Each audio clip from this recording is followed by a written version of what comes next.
13절 제가 봉독합니다. 기근이 더욱 심하여 사방에 먹을 것이 없고 애굽 땅과 가나안 땅이 기근으로 황폐하니 요셉이 곡식을 팔아 애굽 땅과 가나안 땅에 있는 모든 돈을 거두어들이고 그 돈을 바로의 궁으로 가져가니 애굽 땅과 가나안 땅에 돈이 떨어진지라 애굽 백성이 다 요셉에게 와서 이르되 돈이 떨어졌사오니 우리에게 먹을 거리를 주소서 어찌 주 앞에서 죽으리까. 요셉이 이르되 너희의 가축을 내라 돈이 떨어졌은즉 내가 너희의 가축과 바꾸어 주리라. 그들이 그들의 가축을 요셉에게 끌어오는지라 요셉이 그 말과 양떼와 소떼와 나귀를 받고 그들에게 먹을 것을 주되 곧 그 모든 가축과 바꾸어서 그해 동안에 먹을 것을 그들에게 주니라. 해가 다하고 세대가 되매 우리가 요셉에게 와서 그에게 말하되 우리가 주께 숨기지 아니하나이다. 우리의 돈이 당하였고 우리의 가축대가 주께로 돌아왔사오니 주께 낼 것이 아무것도 남지 아니하고 우리의 몸과 토지뿐이라. 우리가 어찌 우리의 토지와 함께 주의 목전에 죽으리까. 우리 몸과 우리의 토지를 먹을 것을 주고 사소서. 우리가 토지와 함께 바로의 종이 되리니 우리에게 종자를 주시면 우리가 살고 죽지 아니하며 토지도 황폐하게 되지 아니하리이다. 그러므로 요셉이 애굽의 모든 토지를 다 사서 바로에게 바치니 애굽의 모든 사람들이 기근에 시달려 각기 토지를 팔았습니다. 땅이 바로의 소유가 됩니다. 요셉이 애굽 땅 이 끝에서 저 끝까지의 백성을 성읍들에 옮겼으나 제사장들의 토지는 사지 아니하였으니 제사장들은 바로에게서 녹을 받으니라. 바로가 주는 녹을 먹음으로 그들이 토지를 팔지 않으리였더라. 요셉이 백성에게 이르되 오늘 내가 바로를 위하여 너희 몸과 너희 토지를 샀노라. 여기 종자가 있으니 너희는 그 땅에 뿌리라. 주의 5분의 1을 바로에게 성납하고 5분의 4는 너희가 가져서 토지의 종자로 삼고 너희의 양식으로 삼고 너희 가족과 어린아이의 양식으로도 삼으라. 그들이 이르되 주께서 우리를 살리셨사오니 우리가 주께 은혜를 입고 바로의 종이 되겠나이다. 요셉이 애굽 토지법을 세우매 그 5분의 1이 바로에게 성납되나 제사장의 토지는 바로의 소유가 되지 아니하여 오늘날까지 이르리라. 아멘. 좋은 저녁입니다. 오늘도 우리 주님과 더불어 또 아름다운 하루를 잘 마감할 수 있기를 주님을 축복합니다. 요셉이 애굽에 큰 풍년에 7년 풍년이 있었고 또 7년 흉년이 있었죠. 그 7년 흉년을 어떻게 이끌어 나갔을까, 어떻게 7년 흉년을 헤쳐 나갔을까 하는 요셉의 정책을 오늘 본문이 잘 설명해 주고 있어요. 7년 동안 앞서 7년 동안 큰 풍년을 누렸어요. 다시 말하면 7년 동안 사업도 잘 되고 번창하고 하는 것마다 잘 되고 막 왕성해서 막 그들의 삶의 규모가 엄청나게 커진 거죠. 큰 복을 받았어요. 그런데 7년이 딱 끝나고 나니까 그때부터 기근이 들기 시작합니다. 7년 동안 흉년이 들어서 막 곡식도 안 되고 기근도 들고 난리가 난 거죠. 자, 요셉이 이 흉년 속에서 7년 흉년 속에서 세금으로 지금까지 따박따박 모아놨던 곡식을 꽉꽉 차놨잖아요. 그 곡식들을 이제 그 곡식 가지고 애굽 사람들을 먹여 살려야 됩니다. 뿐만 아니라 애굽에 곡식을 사러 왔던 이 야곱의 가족들처럼 이 중근동 지방 팔레스타인 지역에서 이쪽으로 온 사람들도 있죠. 그러니까 애굽만 잘 먹고 사는 게 아니라 주변의 모든 나라들을 먹여 살렸어요. 이제 그 정책을 요셉이 어떻게 해서 이 애굽 사람들뿐만 아니라 주변에 있는 나라들을 먹여 살릴 수 있었을까, 이거예요. 그래서 오늘 이 부분을 조금 우리가 조명을 하면서 오늘 우리의 삶을 한번 돌아볼 수 있는 그런 귀한 시간이 되기를 바랍니다. 자, 먼저 흉년이 들었어요. 7년 흉년이 들었을 때 요셉이 흉년에 들었을 때 제일 먼저 한 것이 뭘까 하는 거예요. 궁금하죠. 오늘 말씀을 쭉 함께 읽었습니다. 제일 먼저 요셉이 한 것은 뭐냐면 돈 주고 양식을, 곡식을 사 먹게 했다는 거예요. 자, 7년 풍년이 끝나고 7년 흉년이 되었어요. 이제 흉년이 됐으니까 사람들이 다 먹고 살 수가 없어요. 먹고 살 수 없으니까 국가가 떼어놓은 세금이 엄청나게 많잖아요. 앞에서 말씀하셨듯이 세금으로 다 떼어난 것들을 곡식 창고를 많이 세워서 가득가득 채우다 나중에 세다 못 세가지고 포기해버렸어요. 그만큼 세금으로 비축해 놓은 곡식이 어마어마하게 많았던 거죠. 셀 수 없을 정도니까. 그래서 갑자기 흉년이 들었으면 어떻게 합니까? 애굽 사람들을 먹여 살리기 위해서는 곡식을 풀어야 되잖아요. 근데 공짜로 주지 않았다는 거예요. 양식을 사 먹게 했다. 13절 14절 한번 같이 볼게요. 시작.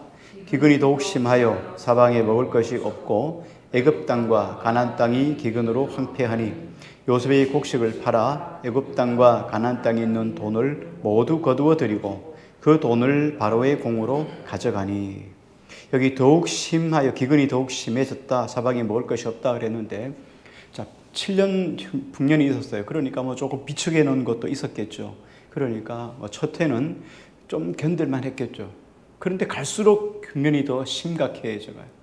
그러니까 뭐 조금이라도 첫 해는 좀 비축해 놓은 것도 있으니까 먹어 살렸는데, 두 번째 해부터는 기근이 심하니까 먹을 것이 전혀 없어요. 그 요셉에게 달라고 하니까 돈 주고 사 먹어라 이렇게 됐어요. 그래서 가서 사람들이 가나안 땅에 있는 모든 사람들까지 와 돈을 가지고 와서 곡식을 사 먹었다 그렇게 합니다. 자, 이제 돈 주고 다 사 먹었는데 돈이 바닥에 났어요. 모두 거두어들어요. 돈을 모두 거두어요. 애굽 땅에 있는 돈, 그리고 주변에 있는 팔레스타인 지역의 중부 능지방에 있는 모든 돈을 싹 끌어가지고 전부 다 요셉이 어떻게 합니까? 바로의 궁에다 가다 바로의 것으로 귀속시켜 버렸다는 거예요.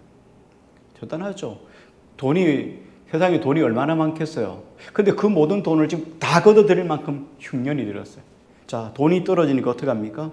이제 돈 떨어지니까 뭐 어떻게 해요? 짐승 팔라 이렇게 말합니다. 자, 여러분 한번 생각해 보세요. 그냥 나눠줄 수도 있잖아요. 기근에 그냥 나눠줄 수 있는데 돈 주고 사 먹으라. 가난한 나라도 구제를 못한다 이렇게 말하죠. 왜 요셉이 그냥 나눠주지 않았을까? 적당하게 나눠줄 수 있잖아요. 우리 재난지원금처럼 뭐 한 집에 쌀 몇 대 이렇게 나눠줄 수 있잖아요. 나눌 때까지 좀 나누고 그 다음부터는 사 먹게 하더라도 이렇게 할 수 있는데 요셉이 왜 처음부터 애초에 사 먹게 했을까? 그 부분을 일단 좀 의문을 두고, 어쨌든 돈을 다 걷어들였어요. 그 다음에 우리가 돈이 다 떨어졌습니다 이렇게 말하니까 너희 짐승을 팔라 이렇게 됐어요. 16절 17절 한번 같이 볼게요. 같이요. 시작. 요셉이 이르되 너희의 가축을 따라 돈이 떨어졌은즉 내가 너희의 가축과 바꾸어 주리라. 그들이 그들의 가축을 요셉에게 끌어오는지라. 요셉이 그들에게 먹을 것을 주되 그 모든 가축과 바꾸어서 그해 동안에 먹을 것을 그들에게 주니라. 이제는 다 짐승 가지고 와서 짐승을 하고 곡식하고 맞바꾸어 먹었다는 거예요. 그럼 여기서 한번 앞에 있던 질문을 한번 생각해 보다. 왜 요셉이 공짜로 주지 않았을까? 우리 코로나 때문에 재난지원금 나눠줬잖아요. 가게가 안 됐고 문 닫고 하니까 돈을 나눠주는 거예요. 정부가 책임을 져라 하고 데모하니까 그냥 들어주는 거예요. 표하고 연결돼 있어요. 돈을 나눠줬어요. 우리도 따끔따끔 다 먹었잖아요. 먹을 때는 얼마나 잘 먹었어요. 그런데 그걸로 인해서 물가가 올라가서 인플레가 됐잖아요. 그 돈 다 지금 토해내고 있는 거예요. 우리가 모르게 세금으로 다 내고 있는 거예요. 물가 다 올랐으니까. 잘 몰라요. 250리터짜리 250짜리 옛날부터 줄어들었지만 200짜리 우유가 190ml로 바뀌었는데 몰라요. 조금 상자가 적어졌다면 과자가 몇 그램 몇 개 덜 들어가는 거예요. 몰라요. 가격은 똑같아요. 그런데 우리 아이스크림 크기가 작아졌어요. 근데 몰라요. 왜? 가격은 똑같으니까. 근데 무게가 달라졌다는. 그걸 지금 우리 톡톡히 하고 있는 거예요. 마찬가지 요셉이 왜 그들에게 공짜 곡식을 나누어 주지 않았을까 하는 거예요. 이유는 간단해요. 7년 동안 지금 흉년이 가야 되는 거예요. 그런데 7년 흉년 전에 7년 풍년이 있었잖아요. 7년 동안 돈 억수로 벌었어요. 자, 여러분 돈 벌면 가장 먼저 뭐부터 해요? 집에 쌓아놓긴 하겠어요? 돈 가지고 뭐 하겠어요? 여러분이 돈이 많다고 생각하면 뭐부터 하겠어요? 먹고 마시잖아요. 먹는 거 질이 좋아지는 거예요. 그렇죠? 1,000원짜리 먹을 거 10,000원짜리 먹고, 10,000원짜리 먹고, 50,000원짜리 먹고, 50,000원짜리 먹고, 100,000원짜리 먹잖아요.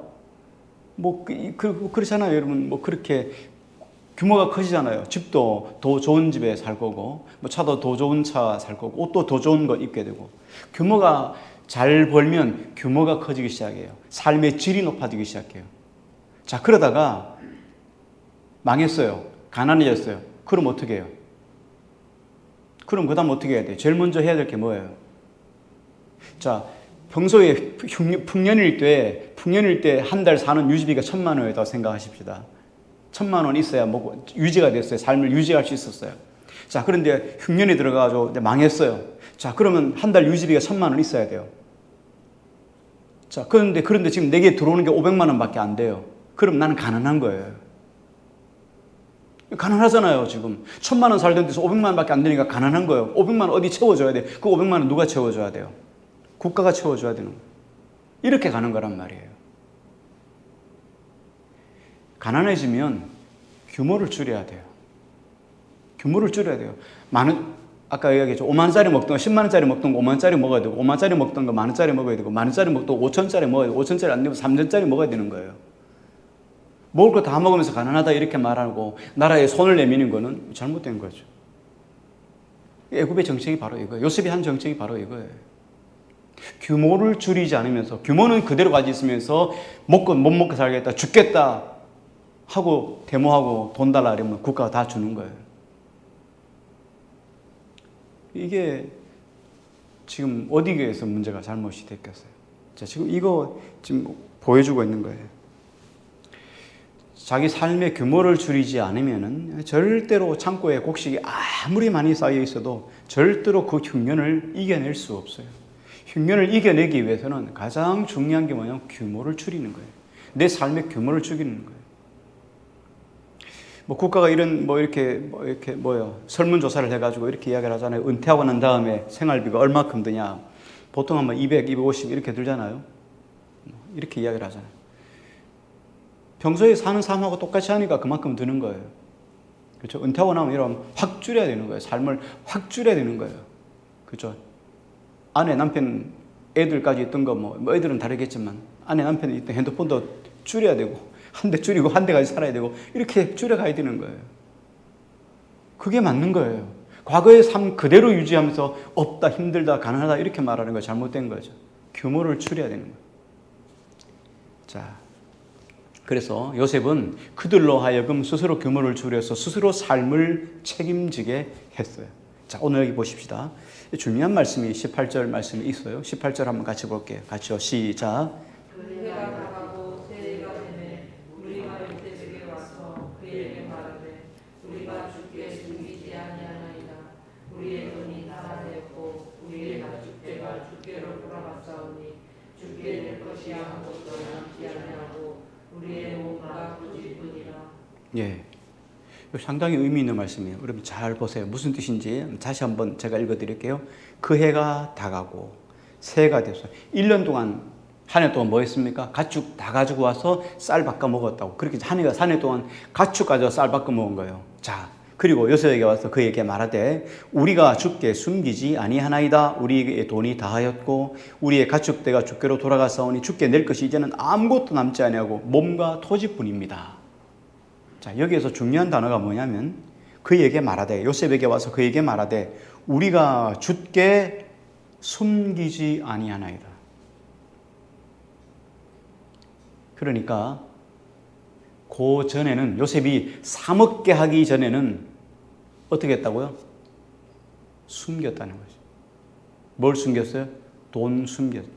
곡식 숨겨놨어요. 그리고 국가가 달라고, 못 먹고 살겠다고, 죽겠다고 투쟁하는 거예요. 왜? 자기 먹고 살 거 다 놔두고. 물론 안 그런 분도 계지만 대체적으로 지금 여기 어떻게 우리가 숨기지 아니하나이다. 자기들 말로 자기들 스스로가 지금 고백하는 거예요. 숨기지 아니하나이다. 처음엔 숨겼어요. 주겠지 하고 공짜 곡식 주겠지 하고 숨겼어요. 그리고 없습니다. 힘듭니다. 그런데 요셉은 끄떡하지 않아요. 돈 주고 사 먹어요. 돈 떨어져서 곡식 짐승 가져와 사 먹어. 할 수 없어요. 뭐 굶어 죽어야 돼. 뭐 곡식이 무슨 소용이 있겠어요? 짐승이 무슨 소용이 있겠어요? 그러니까 짐승 가지고 와서 다 바꿔 먹었어요. 이제 우리가 정말로 거짓말하지 않습니다. 숨겨놓은 거 없습니다. 지금까지 돈 숨기고 다 숨겨놨어요. 짐승도 다 숨겨놨던 거 다 떨어먹어. 이제는 우리 몸과 토지밖에 없습니다. 하고 이야기를 하는 거예요. 자, 이게 얼마나 우리의 모습을 면밀하게 보여주고 있어요. 그렇죠? 지금까지 목회하면서 어렵다, 힘들다, 뭐 이런 거는 늘상 그랬으니까 뭐 그냥 그런 줄 알았어요. 뭐 힘들다, 어렵다, 뭐 가난하다 이런 의기를 몰랐어요. 그냥 그게 목회자의 삶인 줄 알았어요. 저도.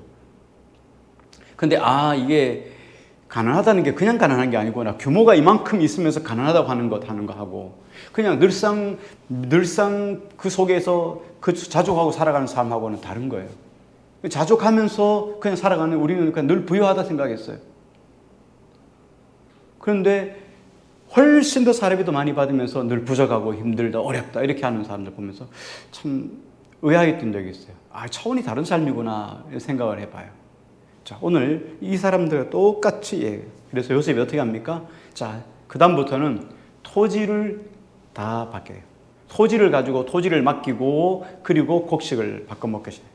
그러면서 어떻게 합니까? 토지 다 냈죠. 토지 다 내고 나서 그걸 또 바꿔 먹었어요. 그러니까 이제 어떻게 합니까? 이제 토지 바꿔 먹고 나면 그냥 없어지잖아요. 그러니까 거기 놔두면은 황폐해지잖아요. 그러니까 우리가 씨앗을 종자를 주면 우리가 거기 토지를 국가가 가지고 양식을 주고 또 씨앗을 주면 종자를 주면 거기다 곡식을 갈아서 우리가 얼마만큼 세금을 내고 우리가 먹겠습니다. 그랬더니 요셉이 어떻게 합니까? 5분의 1은 세금으로 내고 그 다음에 5분의 4는 너희가 먹어라. 5분의 1이면 20%예요. 20% 세금 내고 나머지 80%는 너희가 먹고 살라. 이렇게 이야기를 했죠. 자, 그런 다음에 그 다음에 어떻게 했습니까? 21절을 한번 같이 볼게요. 같이요. 시작. 요셉이 애굽 땅 이 끝에서 저 끝까지 백성을 성읍들에 옮겼으나 요셉이 어떻게 합니까? 그 다음에는 사람들에게 양식을 나눠줄 수 있도록 쉽게 하기 위해서 사람들을 다 옮겼어요. 한 곳으로 한 성읍으로 다 옮기고 그리고 배급이 쉽도록 해주었다는 거예요. 자, 한 집은 산골짜기에 있어요. 한 집은 도시에 있어요. 그러니까 여기도 가야 되고 저기도 가야 되고 얼마나 힘들어요. 다 이주시켰어요. 자, 배분하기 쉽게. 그래가지고 한 곳에 모아놓고 집단으로 모아놓고 나서 이제 그들에게 양식을 제공하는 거예요. 자, 오늘 여기서 정말 중요한 것은 요셉이 행한 정책은 뭐냐면 어려운 시기에 국가가 그들에게 밥을 줄 수 없다 하는 거예요. 절대로 그렇게 하는 것이 없다는 거예요. 자기 집, 자기 재산, 자기 가지고 있는 거 가지고 다 취미생활 다 누리면서 그 종도 가지고 있으면서 가축도 가지고 있으면서 그리고 나는 가난해 배고파 이런 사람을 도와줄 이유가 없잖아요. 그렇잖아요. 근데 그걸 가난하다고 생각하고 해주면 안 되잖아요. 정말 우리가 이 정책을 쓸 때 잘 사용해야 돼요. 한번 이런 것을 허용하고 나면 그다음부터 사람들이 대체적으로 그렇게 하지 않아요. 예를 들어서 이런 거잖아요. 은행에 빚 내고 썼을 때 국가가 탕감해 줘요. 그렇잖아요. 신용해서 다 탕감해 주잖아요. 그러면 그 다음에 빚 있는 사람이 갚겠어요? 끝까지 뻗치죠. 왜? 가다가다 탕감해 줄 테니까. 이 잘못된 정책을 쓰면은 사람이 그렇게 망하는 거예요. 자, 그 사람은 그렇다 치고 그 인생은 자기 스스로 인생은 어떻게 해요? 비참하게 사는 거죠. 삶을 그렇게 살아가도록 국가가 만들면 안 돼요. 그런 빌미를 주면 안 되는 거죠. 자, 오늘 본문 속에서 조금 생각해 봅니다. 결국 애굽 사람들은 결국은 다 끝에 어떻게 했습니까? 자, 다 팔았어요. 땅도 다 팔았어요. 그 다음에 뭐 합니까? 몸밖에 없어요. 이제 몸 파는 거예요. 종이 되겠습니다. 땅 다 팔았으니까 먹을 거 없으니까. 그래 어떻게 합니까? 우리 몸밖에 없잖아요. 그러니까 땅을 우리에게 빌려주시면 우리 몸으로 양식을 이제 심어서 종자를 심어서 곡식을 길러서 우리가 먹겠습니다. 이 이야기예요. 몸까지 다 팔았다는 거예요. 가난 속에서 흉년 속에서 결국은 몸까지 다 판 거예요. 왜냐하면 이 7년 흉년 속에서 살아남으려면 팔 수 없는 거예요. 모든 것들을 다 내버려야 되는 거예요. 거기에 조금이라도 미련두고 있을 수 없어요. 왜? 생명을 부지해야 되니까. 돈을 숨기라도 의미가 없는 거예요. 가축을 숨기라도 의미가 없는 거예요. 이제 땅도 의미가 없는 거예요. 먹고 살아야 되니까. 생명을 살리기 위해서요. 자, 오늘 마찬가지예요. 오늘 우리 삶 속에 한번 적용을 해보면 그리스도인의 삶도 우리는 안 그렇지만 그런 사람들이 많이 있어요. 그리스도인 중에도 참 많은 사람들이 이런 생각을 가지는데 어떤 생각이냐면 대부분의 그리스도인들이 우리가 믿음의 확신 하나만 가지고 있으면 이 땅에서 하고 싶은 거 다 하고 가지고 싶은 거 다 가지고 먹고 싶은 거 다 먹으면서 천국 갈 수 있다 이렇게 생각하는 거예요. 이게 정말 되게 위험한 생각이에요. 왜 위험하냐면 구원의 참된 성격을 잘 몰라서 그래요.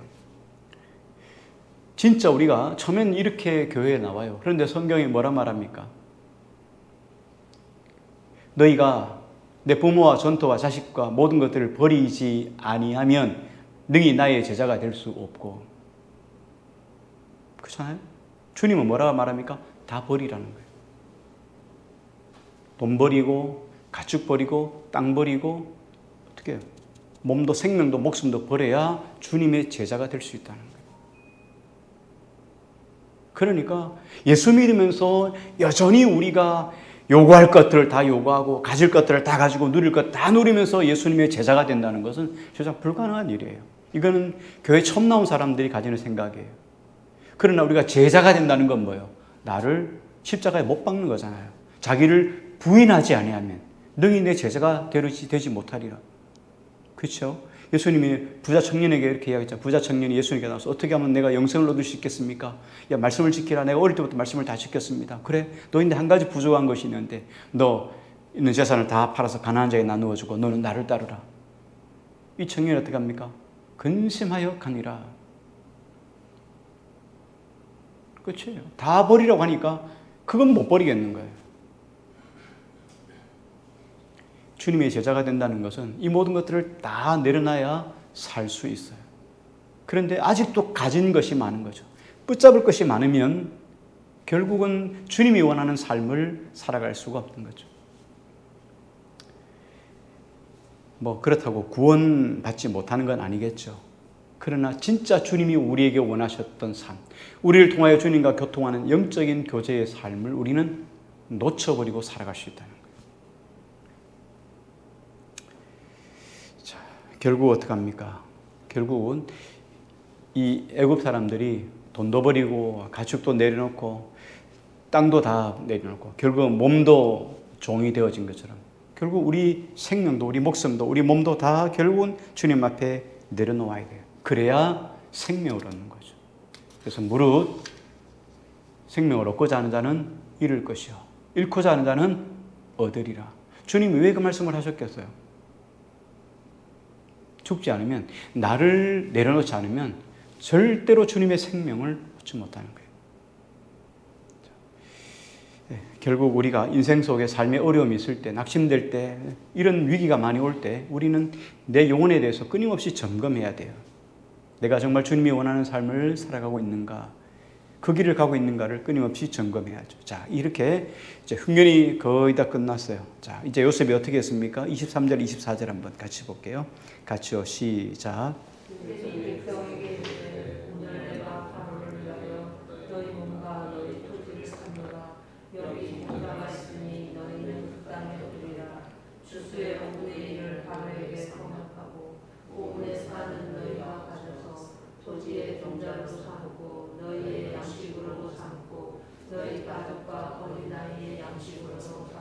아멘. 자, 보십시오. 애굽 사람들이 어떻게 했습니까?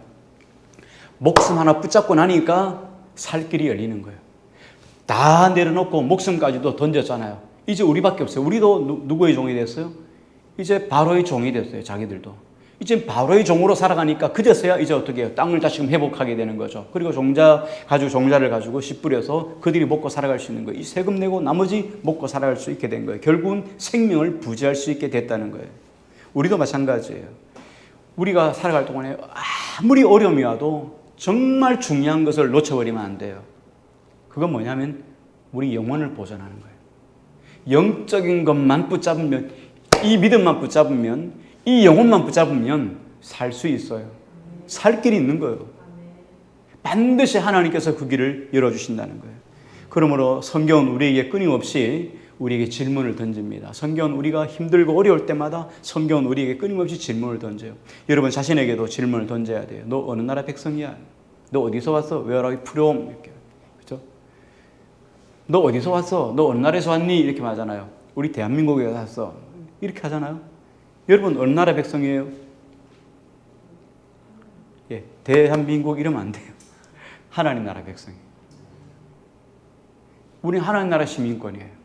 하나님이 나의 왕이셔요. 하나님 나의 주인이셔요. 자, 그럼 누가 책임져 주세요? 네. 그러니까 영적인 것, 주님만, 하나님만 잃어버리지 않으면 우린 다시 살 길이 있어요. 이게 정말 중요해요. 자, 그러므로 우리 인생 속에서 정말 중요한 것은 뭐냐면 우리가 하나님 나라의 백성이라고 하는 특징, 특성, 이거 무엇으로 확신할 수 있는가? 이게 참 중요한데요. 내가 돈 포기하고, 짐승 포기하고, 전답, 땅 다 포기하고, 내 몸 포기하면서 내가 내 영혼을 소중히 여기는, 하나님만 소중히 여기는 그런 경험이 있느냐 하는 거예요. 내가 모든 것들을 다 버려두고도 주님을 붙잡은 경험이 있느냐 하는 거예요. 그 경험이 있으면요, 여러분 두려워할 거 없어요. 망해도 망한 것 아니에요. 거꾸로 들임을 당해도 망하지 아니하고, 버림을 당하여도 버림받지 아니하고, 이 말씀이에요.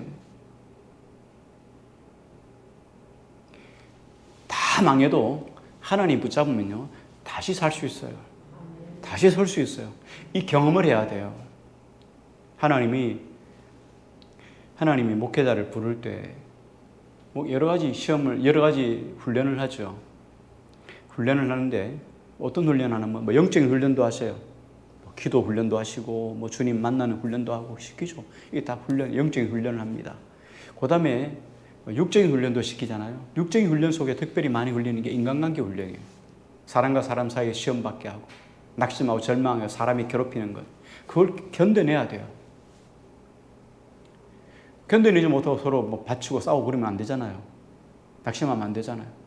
하나님 그 속에서 무수한 사람들을 통해서 시험 들게 만들어요.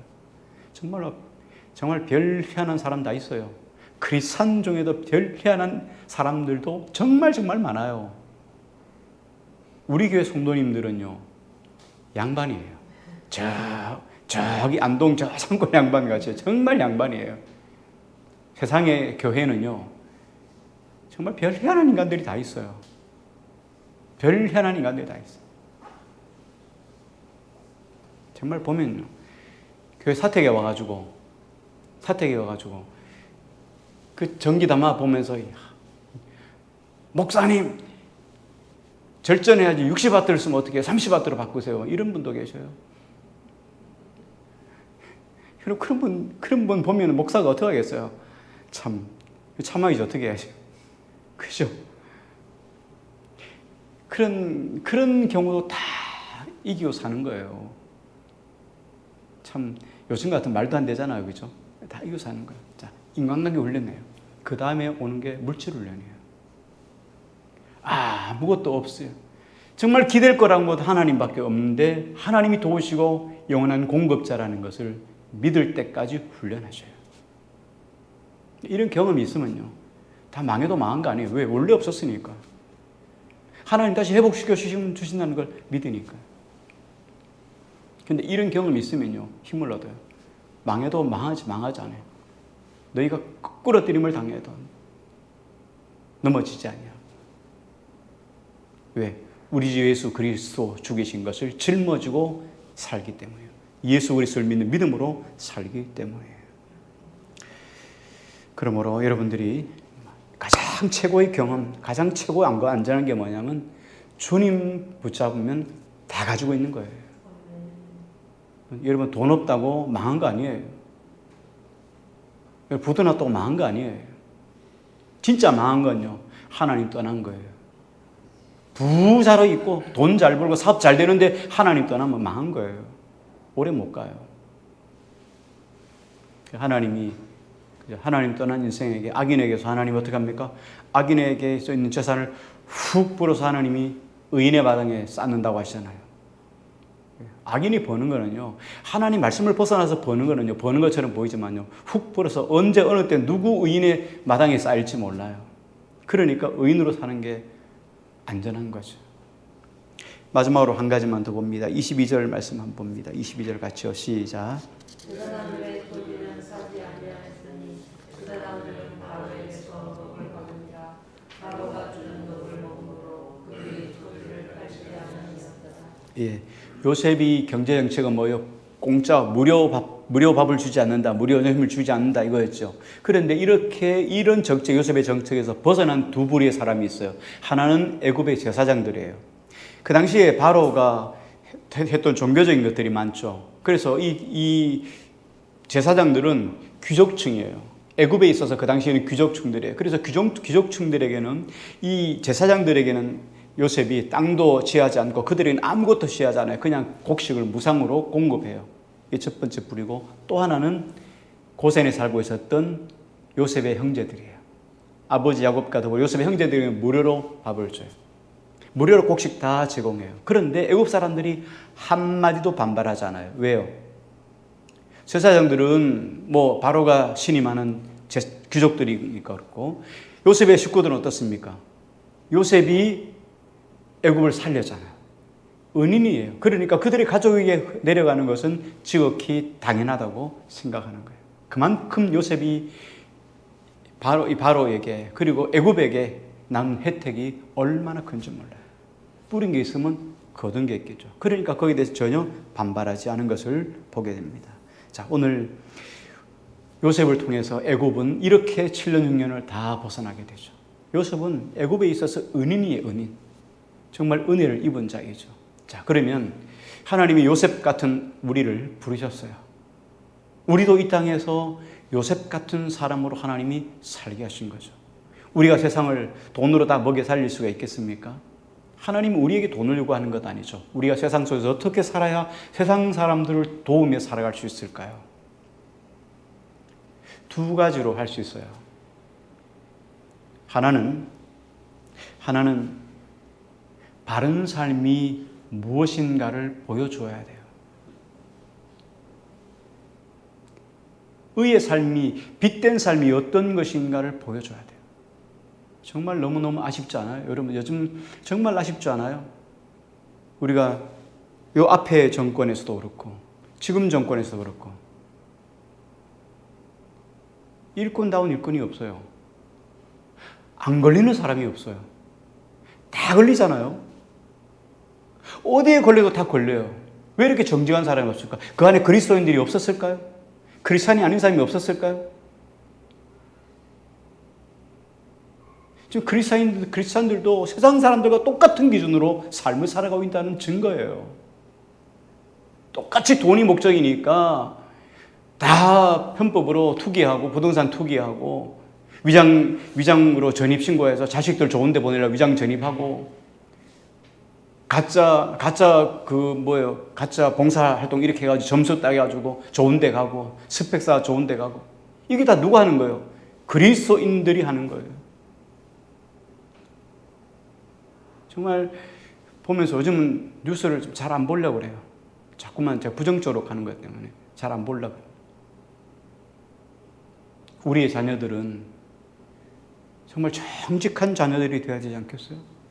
그래서 이 나라 이 땅 위에 조국이 부를 때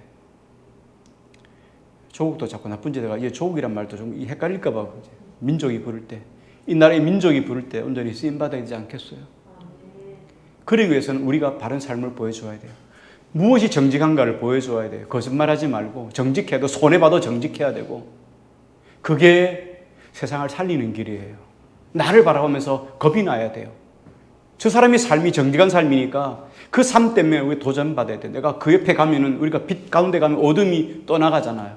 그러니까 어둠에 사는 사람들이 저 사람 봐보면 두려워할 줄 알아야 돼요. 이런 사람이 돼야 돼요. 교회가 그런 역할을 감당해야 돼요. 빛된 역할을 감당해야 돼요. 뿐만 아니라 우리가 세상 속에 나와서 소금의 역할을 감당해요. 세상에 썩지 않도록 감당하는 것이 요셉이 했던 역할이에요. 하나님이 그래서 우리를 불렀어요. 그래서 세상에 너희는 뭐라 이야기합니까? 소금이 되라라고 하지 않았어요. 빛이 되라라고 말하지 않았어요. 주님 우리에게 뭐라 말씀하셨습니까? 너희는 세상에 빛이다 이렇게 말한 거예요. 소금이다 말하는 거예요. 내 정체성이 빛이에요. 소금이에요. 소금이 되라 한 게 아니라 소금이에요. 자꾸 삐질삐질 내가 소금의 맛을 잃어버려서 문제가 되지 소금이에요. 그래서 우리가 세상을 살리는 사명을 하나님 우리에게 주셨어요. 우리가 한 번에 바뀌면은 그렇잖아요. 그러면 돌아가시면 자 우리가 한 번에 바뀔 수는 없지만 한 가지씩만이라도 거짓말하지 않기, 정직하기, 그죠? 세상 속의 빛되기, 세상 속의 소금되기, 우리 자녀들에게 정직한 것을 보여주기. 그래서 우리의 자녀들은 정말 민족이 부를 때, 이 나라의 민족이 부를 때, 어디 좋은 사람 없는가 부를 때 실력도 있고 정직하기도 하고 이런 사람, 이런 사람이 우리의 자녀들이 되어야 되지 않겠어, 그죠? 그래서 기도하십시다. 기도하시고 하나님, 우리가 세상 속에서 빛과 소금의 역할을 감당하며 살겠습니다. 우리의 자녀들도 이런 하나님의 사람이 다 되게 해주십시오. 우리 이제 함께 합심으로 같이 기도했으면 좋겠습니다. 기도하겠습니다.